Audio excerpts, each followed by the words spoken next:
Hi, everyone. Thank you for listening. As always, a reminder that this podcast does not constitute real estate advice, legal advice, broker advice, or advice of any other nature. This is an informative podcast. And if you need advice, please reach out to the correct professional who can help you. Thanks for listening. Welcome to Launch Grow Harvest Podcast, Business Growth Coaching with Connie Buna and Roland Kim.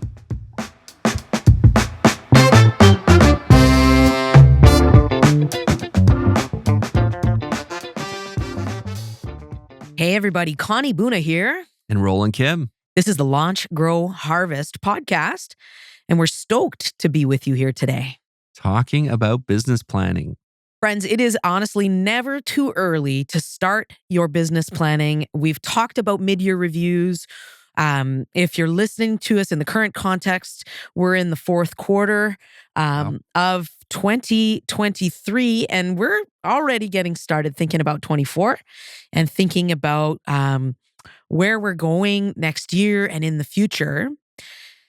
I've got a few different things I'd love to talk about today, but one thing specifically I think that is a really powerful exercise. So one of the mistakes that people will make when they're doing their planning is that they've not spent time doing the analysis piece. Mm-hmm.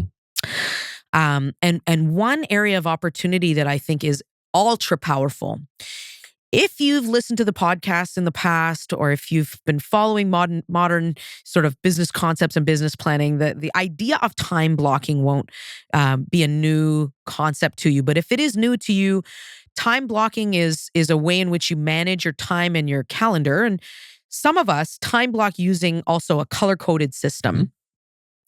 And the benefit to time blocking with color-coded, tools in your calendar is at a glance, you can see really clearly how you're spending your time. And we've often used the term investing your time because you only have so much of it.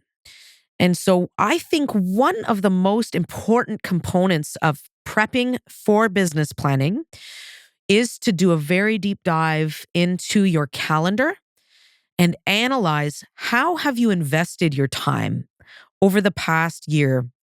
Because when you start from that time investment and then you lace on top of that the numbers, what are the results looking like? And you think about also in the midst of that time investment and that end result, you have the activities that took place. Yes. You've got three really powerful pillars of data that you can use to reflect on how you got where you are today and really strategically plan for where you're going in the future. Well, I mean, it is a few things that tie into that, and one is, that awareness and mindset that you're talking about comes from, working on your business. And as business owners, we're so often, and for the majority of our time, entrenched in activities for operating our business and responding, and in many ways, firefighting. It's If you take it back and you think of would you hire yourself? And then how would you grade yourself? And it comes back to the idea of, are you inspecting what you expect? If you worked for a corporation, they would have at least annual reviews, certainly more often early on in your onboarding, where they are, going through the results that you're generating and the activities that you're engaged in, and is there a better way of doing things? Yeah. And as business owners, we often never do that, and it's quite interesting that we're missing out on so much opportunity, and we're replicating things that are not our best process, that are not our best way forward, and making mistakes again and again because many of us don't have a coach and don't actively have someone inspect what we're expecting and plan for it. Yes. So what you're discussing is a great way that an entrepreneur or a small business owner or anyone can set time aside and really look at their calendar and the results. Yes. So, I mean, when thinking about looking at the calendar and thinking about goal setting, one of the things that I think is a really important component of goal setting is looking holistically at your whole life. So thinking about business planning not as a siloed activity, but as something that incorporates the bigger picture. So one of the things, for example, that I've been talking about recently with my coach is thinking through the financial goals and really getting clarity on the enough. What is enough? At what point do I say, hey, like I am feeling satisfied and happy? And we know that real estate is the kind of business where you actually aren't taking your foot off the gas. You always need to be consistently doing your lead generation and business building strategies so that you're having consistency in your business. And Roland, we're blessed that we've ingrained those habits into ourselves, and that is now something that we have is a degree of predictability. Yes. And even with that degree of predictability, I know that for myself, I still have my January blues. I've talked about that on this podcast, my like January panic of seeing zeros on the board.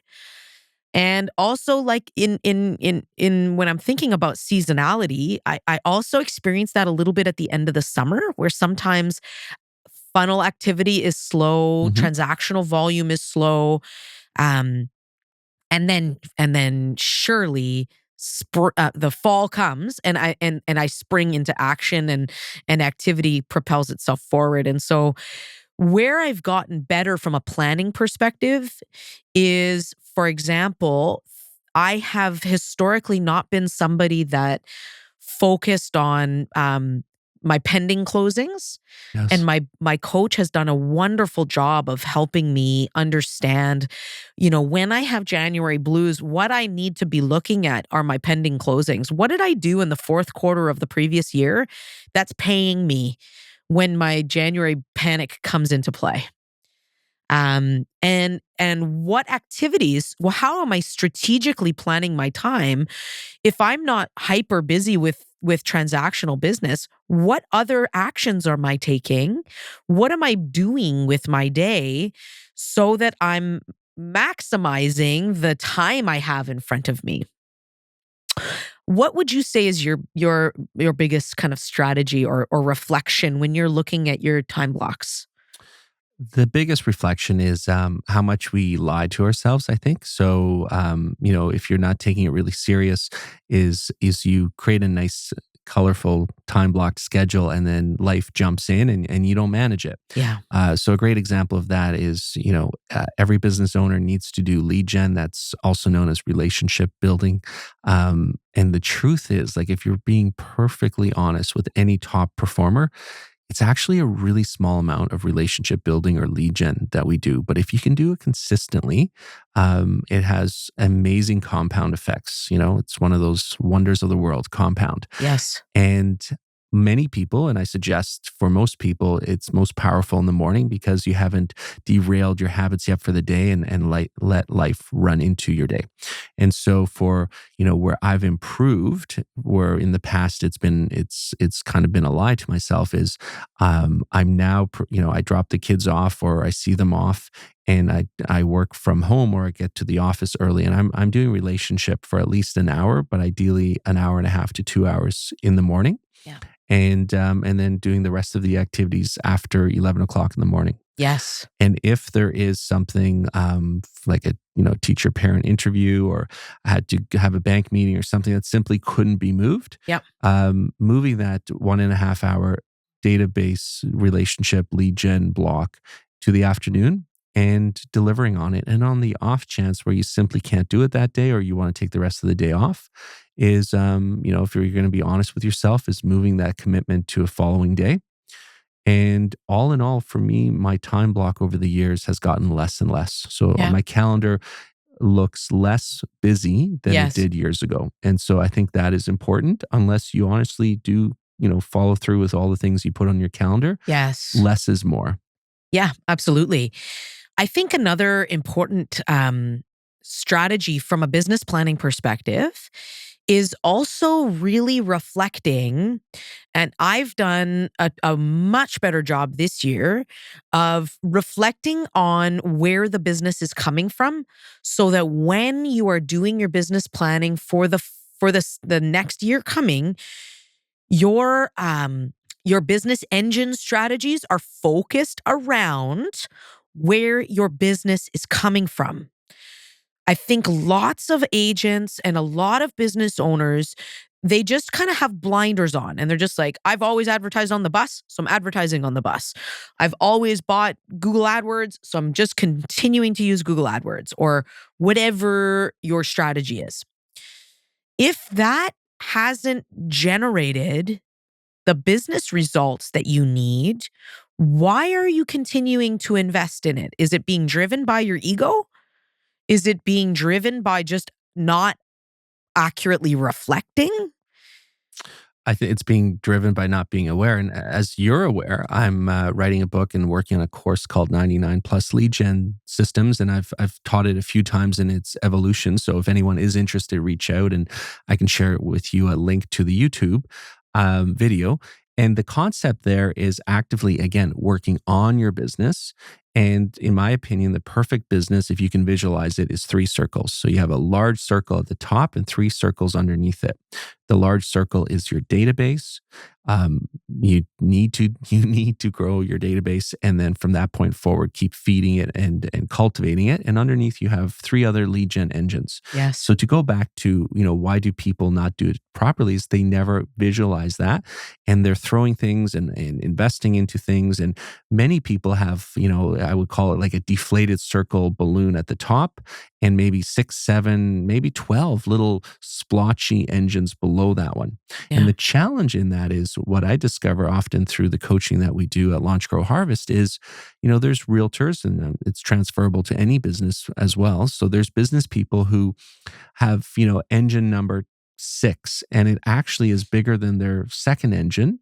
And they're barely pouring into it, Yes. So they might be investing into their bus ads consistently, but the results are very, very small that it's generating, and yet they're part of the Lions Club, and they've never actually measured the fact that, hey, I get the second most amount of business from my affiliation with that community group that's really important to me. And without, visualizing where the business is coming from, without making a strategic decision, they may make the mistake where, next year the bus company might call them and say, hey, I can get you, 7 more routes for a 20% discount. And their big dilemma is, oh my gosh, like my business has grown. I want to keep growing it. Should I invest another large sum of money to expand my bus route? And perhaps the bus route is effective, but if you're not working on it and not measuring it, you might be throwing, globs of money in the wrong area versus imagine, investing that into the Lions Club, pancake breakfast. Yes. Absolutely. It's just the idea of really having awareness is such a powerful metric. And the other component too is thinking about, I think that often business planning is so focused on increased production. And I feel in recent years, I've just really come up against that concept. Because I think that is rooted in this idea of never having enough. Mm-hmm. And sometimes it's about like a holistic approach to your business. Not everyone needs to sell 100 properties a year. There are some agents who are perfectly happy and satisfied and live a beautiful, wonderful, abundant life, selling 10 to 15 properties a year. And they love what they do and they love the business that they have. And I think that the opportunity for those folks, when we're thinking about business planning, is, are you consistently able to replicate those results? In which case, what a beautiful business you've built. And how incredible you are to have that good fortune. And what I notice when I reflect with people from a coaching perspective, I have the opportunity to coach with a number of wonderful realtors, and I sit with them and I talk with them about this experience, and I share with them that, it's about the consistent, replicatable activities. And so for some, I can remember talking with a delightful realtor that I adore, who talks about that, he loves the way his business runs. He does a good chunk of business in the shoulder seasons, and in the winter he skis, and in the summer he mountain bikes. Yes. And that's his dream. He is living and executing on his dream business. And I have so much admiration and respect for the sort of consistency that he's been able to build into his business and his brand.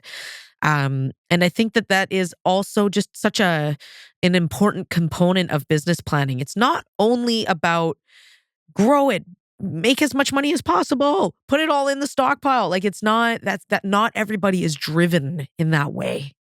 Definitely. And yet, are you looking at the mirror every day? And that's kind of a statement that's come out of a Arnold Schwarzenegger book I'm currently reading. And the idea is, especially if you're a bodybuilder, like you got to look at all your flaws and look at yourself daily to really understand, am I happy with what I'm producing and what I'm seeing? And so what you just described, Connie, is awesome. Like that person, I know who you mean. They're and it's not like it's happening in perpetuity forever without them making adjustments and working on it, but they're really happy with the level of business and they don't want to double their business. Now, the truth is, many realtors, many business people talk that way. They say they're happy, they say they're content, but the truth is they're not. Like whether the business is that you're doing 10 ends, you may have a lifestyle and a goal that you actually need to do 15 or 20 or 25, or you may not. But if you can't be honest with yourself, it's really, really hard to do business planning because Good point. Business is simply, your database, lead generation, and systems to get you there. And the systems that you create need to be, if in order to be successful, have to be foundationally, getting you to the right area versus just haphazardly hoping that it worked for other people, so it'll work for me. Yes. And I think that's really, really important because certainly for the real estate profession, it tends to be an industry where, we hide the truth and we don't really focus in on the hard things that need to be fixed in order to improve. Yes. And so a lot of people let the business dictate the sales that they're going to generate versus saying, you know what, I'm at 12 deals. I would think things are beautiful at 19. How do I get to 22 just to make sure that I'm over the 19 threshold?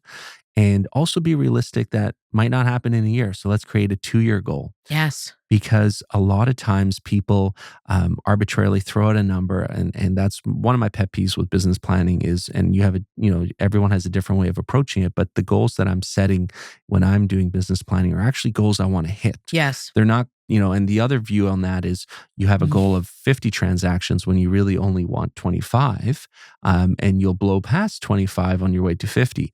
That only works if you're committed to the steps that are Getting required to 50. 100%. A lot of people say 50 and they haven't even figured out what are the steps to get them to 25, and they're not doing the accountability and the daily habits to get them to 25. So they're wishfully hoping. Like we even have it now. I'm talking coaching to people at the office and in our coaching company where we're 2 months to the finish line and of the fiscal year or of the calendar year, and there's no way that they can make up the gap, and yet they still hope somehow a magical complex will get dropped in their lap and they'll complete 20 transactions. Yes. And so the systems save you.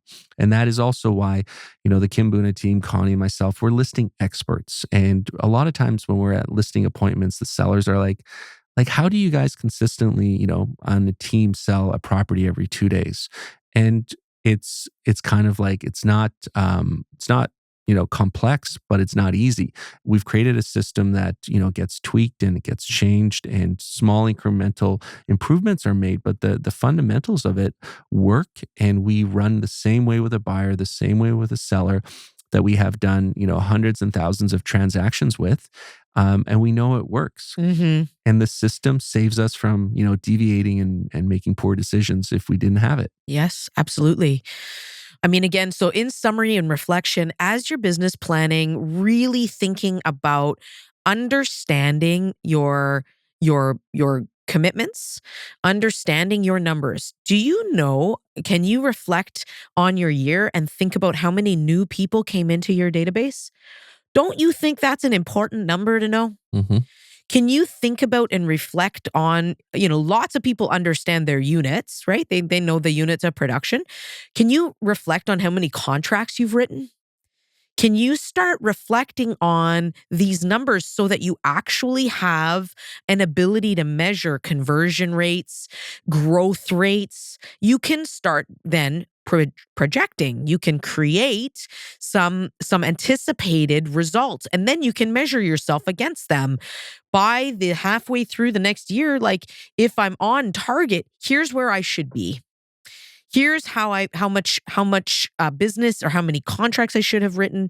It isn't rocket science per se, and yet it's the simplest things that can sometimes be the most challenging to master. If you're interested in business planning, again, as I said, it's never too early to get started. Please reach out to us. We'd love to have a conversation with you. Connie Buna and Roland Kim with the Launch, Grow, Harvest podcast, Keller Williams Realty Van Central. You can find us on the internets. You can find us in real life in Vancouver, British Columbia, Canada. We'd love to talk with you. Thank you, everyone.